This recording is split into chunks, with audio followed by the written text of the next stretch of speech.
Olá pessoal, no Amigo Office de hoje eu trouxe aqui o Marcelo Bossoá, ele é médico alergista e a conversa vai ser sobre alergia respiratória e rinite.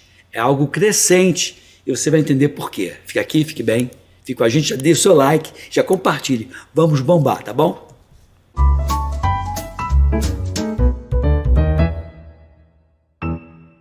Olá pessoal, conforme prometido, Dr. Marcelo Bossoá, que é médico alergista, para mim é um cientista, é uma pessoa preocupada com a saúde pública. Ele hoje é o coordenador do projeto Brasil Sem Alergia, que está no Rio de Janeiro e Curitiba também. Também, professor Gomes, muito obrigado pelo convite. Legal, é uma grande aqui. Satisfação estar com você aqui. Também está na África? É, na África também, exatamente. E também temos os ônibus, né? Os ônibus de atendimento itinerante, que nós circulamos o Brasil inteiro. Já estivemos em São Paulo, Minas Gerais, Espírito Santo.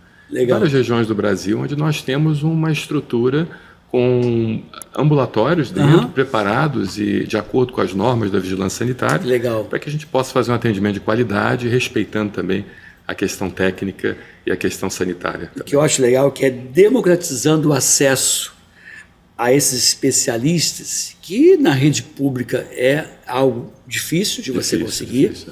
É quando você não consegue a imunoterapia de uma qualidade, porque eu fui gestor público, você não pode comprar aquilo que você acha melhor, você tem que comprar aquilo que ganha a licitação, e às vezes isso é complicado, e quando você vai recorrer à clínica privada, às vezes tem valores proibitivos para a população geral. É verdade. E o que eu percebo, que você tem, por exemplo, a gente está gravando esse vídeo em maio de 2024, no Rio de Janeiro. No Rio de Janeiro eu sei que tem lá em Realengo, que eu sou da cidade criada, você até já passei em frente da onde tem em Caxias, Nova Iguaçu, Niterói. Tem Niterói, tem também na região dos lagos. Tem, não tem? Xerém, tem Iguaba, né? Terra do Zeca Pagodinho, Xerém, né? Xerém, é isso. E tem Curitiba, e fora as ações itinerantes que nós temos. É, legal. Eu queria focar nesse bloco na alergia respiratória, asma, rinite, e que é algo crescente, né? Às vezes as pessoas estão ficando mais alérgicas. É verdade. Olha, o que acontece? Cada dia mais a população está vivendo em grandes centros. E essa aglutinação de pessoas em grandes centros acaba fazendo com que as pessoas fiquem mais dentro de casa, principalmente aqui no Rio de Janeiro, onde você tem uma violência muito grande. Então, assim, é impressionante como os níveis de vitamina D aqui no Rio de Janeiro, eles são menores do que em países escandinavos. Se você for medir, fizer uma comparação em pacientes da Noruega, Suécia, Finlândia e no Rio de Janeiro, eles têm níveis de vitamina D maiores do que aqui no Rio de Janeiro. Por quê? Porque nós ficamos mais em ambientes indoor. Primeiro pela questão do calor, né? Porque muitas das vezes o calor é insuportável, você acaba buscando um lugar refrigerado. E segundo pela violência, as pessoas têm medo de estar nas ruas.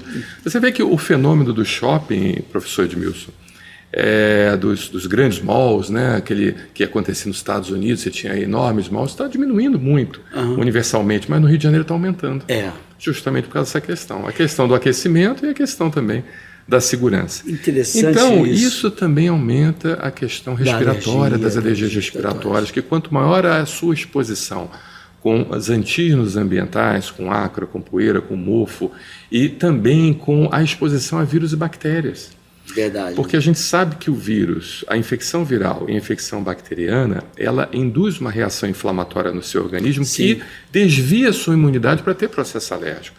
Os pacientes aqui que estão nos assistindo sabem daquela questão que os vovós sempre falam, você pegou uma gripe mal curada, uma gripe que não passa, uma gripe que, de certa forma, o paciente fica 6, 7 meses tossindo, com falta de ar, com rinite, com sinusite, ou seja, o paciente pegou aquele estado gripal, mas não melhora aquilo não é mais gripe, aquilo ali é um desvio do sistema imunológico. O sistema imunológico ele desviou para o que a gente chama de desvio TH2.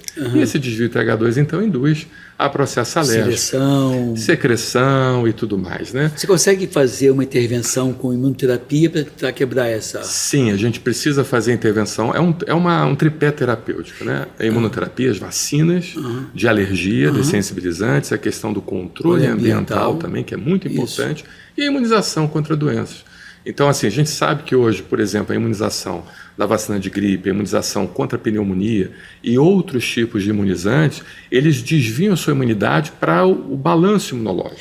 Né? Quando você fala da imunoterapia, que seriam essas vacinas para alergia, Certo. tem uma idade mínima para você começar? Primeira pergunta. Certo. Essa dessensibilização é injetável ou sublingual? Hoje você tem várias formas de imunoterapia, né? A que realmente ainda tem estudos suficientes que mostram uma eficácia de melhora clínica é injetável. Sim. Você tem, lógico, você tem a imunoterapia sublingual, que também tem a sua eficácia, mas a mais a longo prazo. Os estudos científicos mostram que ela tem a mesma eficácia da injetável, mas ela demora mais tempo para começar a funcionar. Então, depende, se a criança estiver com um quadro muito grave, vai até tentar, de repente, tentar a imunoterapia dessensibilizante Quando sublingual. eu fazia pediatria lá em Realengo, né, eu fazia imunoterapia para os meus pacientes, como pediatra, fazia sublingual, resolvia muito problema, também, obviamente, via a questão do controle ambiental, das vacinas usuais, fazia isso.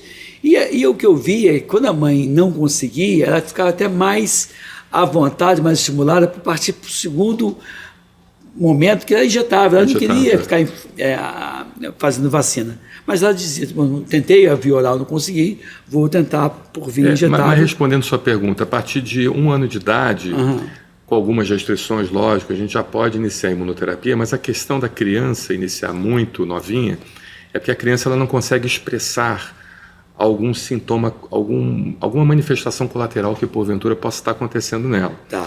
Então, assim, a gente tenta postergar o uso da imunoterapia quando a criança já tiver uma função cognitiva, ou seja, um entendimento melhor da vacina, se ela está desenvolvendo alguma reação colateral. Mas, assim, a vacina é extremamente segura. Se utilizar da forma correta, na fase de indução, de maneira bastante diluída, e a gente vai aumentando progressivamente as concentrações. Para você ter uma ideia, professor, 700 mil pacientes já atendidos no projeto Brasil Sem Alergia. Caramba, 700 mil pacientes. 700 mil, muita gente, são 20 anos quase, né, de projeto. Caramba. Você que começou com esse projeto? Fui eu e minha esposa, a doutora Patrícia Schlinker, também alergia. que também é alergista, que hoje é do Exército, né? Mas também ela atua conosco. Eu sei que o senhor foi militar também, né? Foi militar, exato. E, de certa forma, nós dois começamos essa atividade e realmente já chegamos nesse nível, né? Porque o que acontece em relação à alergia? Sempre foi um tratamento elitizado, infelizmente. Sim. Infelizmente. Sempre pensando, a comunidade científica, até a população, não, isso é doença de rico. Né? E o Brasil Sem Alergia justamente veio para mostrar o contrário, que a demanda é imensa. Imensa. Vamos lá. Principalmente na população das classes D e E, as populações mais pobres da sociedade. Elas precisam de um tratamento, elas precisam de uma atenção também. Tá, então quando você fala da questão desse bloco que a gente está falando bem da alergia respiratória e rinite, quando eu suspeito, quando é que o leigo deve suspeitar que aquilo é um quadro de alergia e não só mais um resfriado passageiro, porque assim, as crianças têm em média 8, 9 processos virais por ano. Né? Quase que entram num processo se a média fica em torno de 8 episódios, tem gente que tem 4 e a gente tem 12. Exatamente. Né? Tem gente, você vê no consultório de pediatria, toda semana, todo mês a criança está resfriada. Quando é que eu desperto essa luz para dizer isso aí é um processo alérgico? Então, é muito difícil nós definirmos o que é um processo alérgico e o que é um processo infeccioso. Por quê? Agora você me consolou agora. Eu sempre tive essa dificuldade, o visto de você que é alergista me consola. Porque existe uma correlação muito íntima entre as duas manifestações. A promiscuidade entre os dois. O paciente alérgico, na sua mucosa, ele produz as proteínas de adesão, que são proteínas produzidas numa mucosa inflamada, ou seja, o seu nariz fica inflamado e ali é como se fosse um gancho que puxa o vírus. Certo. Então, todo paciente alérgico, ele está sempre resfriado, está sempre gripado, e até outras doenças que são transmitidas por vias respiratórias. Aí o senhor, como infectologista, certamente vai explicar muito melhor do que eu. Então, nós sabemos que um paciente alérgico é um paciente sempre doente. Então, não há como dizer, isso aqui é gripe, isso aqui é alergia. Não, é uma coisa junta. Se você não tratar a alergia, aquele paciente não vai melhorar das suas gripes e resfriados e infecções respiratórias e sinusites bacterianas e tudo mais, porque a gente sabe que uma infecção viral, por assim dizer, ela abre caminho para infecções oportunistas bacterianas. Claro. E aquela infecção, muitas das vezes, ela foi causada por um vírus e foi causada por um processo alérgico, por um ambiente alérgico. Claro. Fora a própria secreção que é produzida, o catarro, ele é meio de cultura. Então, acaba favorecendo. Marcelo, assim, então vamos lá. Se a gente tem hoje, trabalhando de forma preventiva, em termos de rinite e outras alergias respiratórias. aquela família já tem um filho mais velho que teve muito problema, está grávida agora de um outro menino. Que medidas nós deveríamos estabelecer nessa casa para evitar, minimizar o risco dessa criança desenvolver alergia, ou até mesmo que, se vier desenvolver alergia, um pouco mais velha? Mas esse negócio aí que você falou de gravidez é bem interessante, sabia? Eu até queria fugir um pouquinho do assunto, mas depois adentrando. Mulheres grávidas, por exemplo, que já têm processos alérgicos ou que agravaram o seu processo alérgico, por exemplo, pelo tabagismo. Sim. Entendeu? Que não grávidas, mas que elas, de certa forma, foram tabagistas, a criança tem uma chance de 50% maior de ter asma por causa de mecanismos epigenéticos. E não só o filho. Só explica o que seria mecanismo epigenético para a nossa. Mas não só o filho, o neto e o bisneto. São 3 gerações. Porque o que é o mecanismo epigenético? Vamos pensar no nosso gene. O que é o gene? O gene é aquela parte do nosso corpo que modula o nosso corpo, que dá nossas características de face, eu, por exemplo, de cor alto, de pele, forte, bonito. e tudo mais. Então, isso é que é o gene. E ao redor do gene, você tem como se fosse uma capa que protege esse gene. Imagina um fio. Dentro do fio você tem aquela porção de cobre e aquela borrachinha que envolve o fio. Mais ou menos o que acontece com o nosso gene. Você tem um gene e tem aquela capa que protege o gene. Antigamente pensava-se que essa capa era somente para proteção, professor Edmilson. Mas hoje sabe-se que não é para isso. É para modular também o gene. Pode modular positivamente ou negativamente. Sim. Então, por exemplo, um paciente às vezes tem um oncogene, tem um gene que causa câncer.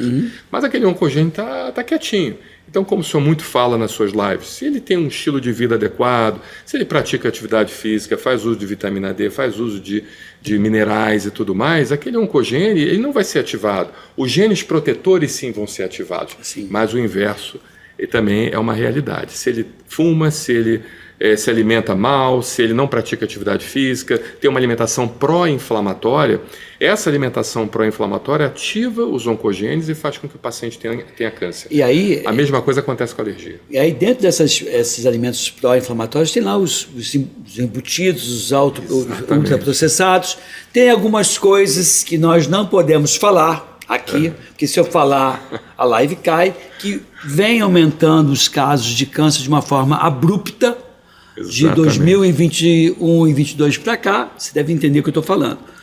E está complicado. Está complicado. E a mesma coisa acontece com o processo alérgico. Então, por exemplo, se o paciente é exposto continuamente a alérgenos, se o paciente é exposto a infecções virais, se o paciente é exposto à queima de combustíveis fósseis, à queima de cigarro, à queima até da cannabis.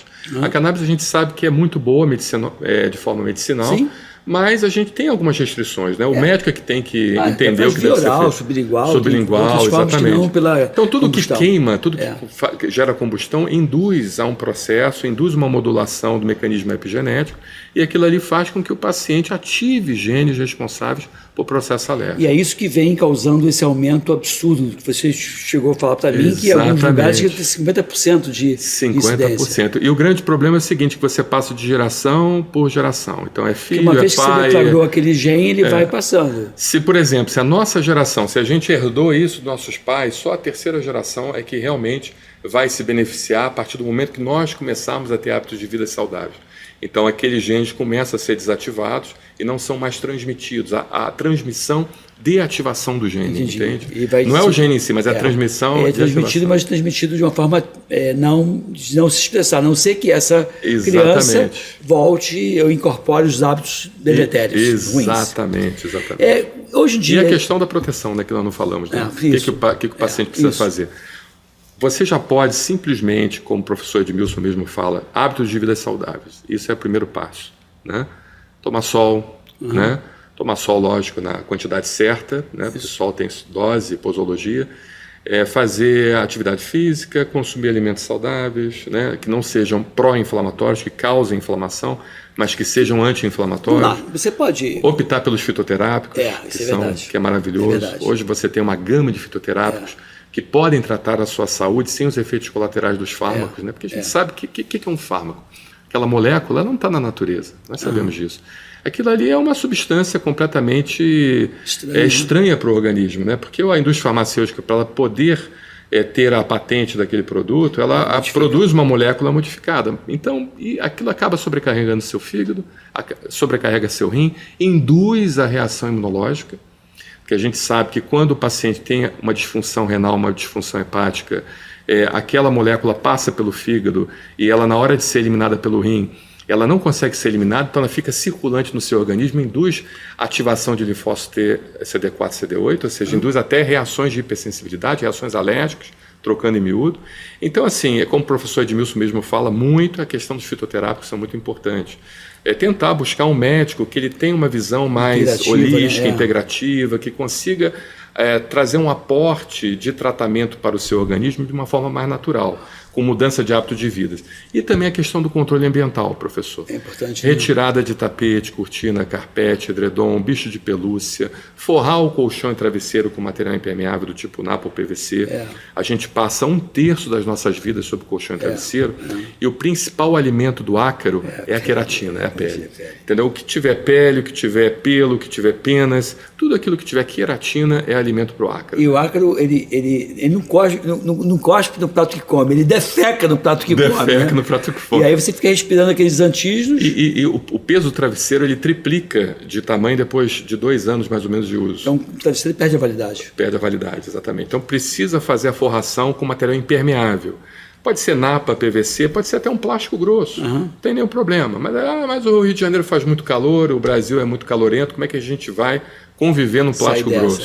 Aí coloca 3 toalhas em cima do plástico grosso, que tira o calor do plástico, e no lugar do travesseiro, em vez de colocar uma fronha só, coloca 3 fronhas. Entendeu? Que também você tira aquele peso do plástico. Isso são medidas simples, medidas baratas.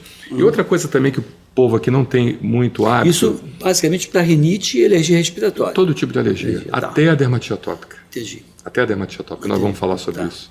Entendeu? Porque a dermatite atópica é uma pele exposta, uma pele aberta para alérgenos.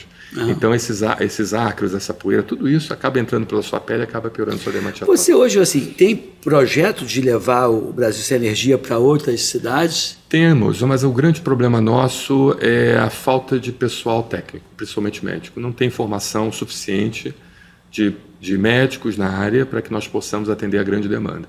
Então, o que nós tentamos fazer? Nós tentamos dar auxílio para os colegas, né? Ou seja, aqueles colegas que estão em lugares longínquos, distantes aqui dos grandes centros, a gente tenta auxiliá-los e tenta, de alguma forma, por telemedicina ou orientar o colega médico, né, na abordagem ao paciente. Esse colega e fazer médico, essas ações itinerantes em parceria com colegas médicos. Porque o itinerante eu acho legal, mas ele tem... é uma coisa estanque, né? Mas o itinerante você faz o teste alérgico, né? Porque o teste ele é minimamente invasivo, mas é um procedimento invasivo. Então não dá muito bem para você abrir uma barraca e fazer o teste alérgico numa barraca. Você tem que ter uma estrutura de acordo com a norma sanitária vigente para que você possa fazer aquele procedimento. Aí pelo menos você identifica de uma forma barata, que o teste alérgico é barato, é mais barato do que você fazer, por exemplo, um exame de dosagem de IgE específica no sangue, e você consegue então cumprir sua função social. Né? Então tem como você ajudar o paciente com rinite, com alergia respiratória, hoje de uma forma mais acessível. O Sistema Único de Saúde não tem dado conta do recado, e você consegue, como se fosse uma saúde suplementar, uma alternativa no Instituto, que a princípio não deve ter o objetivo de grandes ganhos, mas a ideia é da acessibilidade. Exatamente, a ideia é a inclusão social. Gente, curte aí esse vídeo, a gente está acabando esse bloco. É muito importante que vocês deem o seu like, que você se inscreva, que você acompanhe aqui o Dr. Marcelo Bossuá nas redes sociais dele também. Também o projeto Brasil Sem Alergia é bem legal. E é isso aí, fica aqui, fique bem, fique com a gente.